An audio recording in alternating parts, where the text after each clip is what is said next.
Democratic establishment tries to bail out Biden by Star Parker on Townhall, March 4th, 2020. Maybe I should say that the South Carolina Congressman Jim Clyburn has.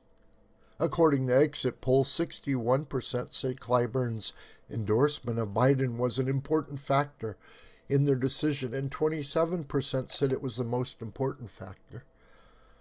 Clyburn explained Biden is his friend and has been a reliable vote for government programs that blacks like. He also argued that with Biden on the ticket, re-election prospects for congressmen and congresswomen running for election down ticket would be better. We need to keep the House speakership under Nancy Pelosi, said Clyburn. Now the whole Democratic establishment is piling on to endorse Biden and push out Bernie Sanders. But are they being straight with us? It goes back to my column of a few weeks ago. It doesn't matter which Democrat wins. Despite Sanders' socialist declarations, the realities that would result under him or under Biden are barely distinguishable. The country is already well down the path to socialism, and without major reforms to take things in a different direction, it will only become more so. The saying popularized by Karl Marx, summing up the ethos of communism, was, "From each according to his ability, to each according to his needs." That is, those with political power get the final say regarding who has what. In our own country, we call these transfer payments. Government takes from one set of taxpayers and redistributes through government programs to others. According to the American Enterprise Institute economist Mark Perry, in 1950, transfer payments made up of less than 20% of the federal budget. By 2012, they were 70%. Former Senate Banking Committee Chairman Phil Gramm and former Bureau of Labor Statistics Assistant Commissioner John Early summarized the extent to which government now redistributes our economic resources. That is how much socialism we already have in a recent Wall Street Journal opinion column.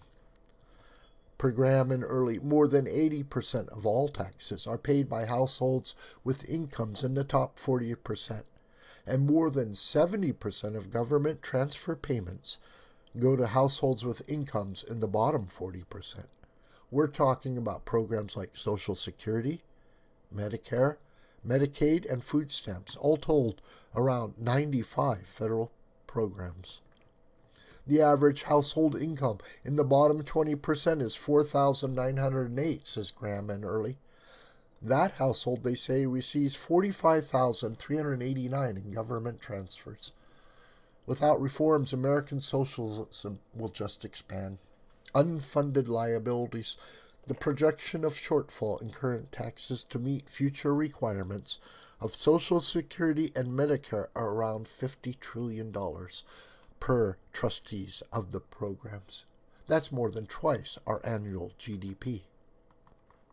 Government needs to take more taxes to keep these programs going. That is more socialism. What are the chances that President Biden will introduce reforms to bring more market forces into the picture? Did you say zero? So a President Sanders or Biden in the end wouldn't be much different. At least Sanders is honest. However, for a sitting senior congressman like Jim Clyburn, voting for Biden means his buddy of some 30 years would be sitting in the White House. Any question of whom he would prefer?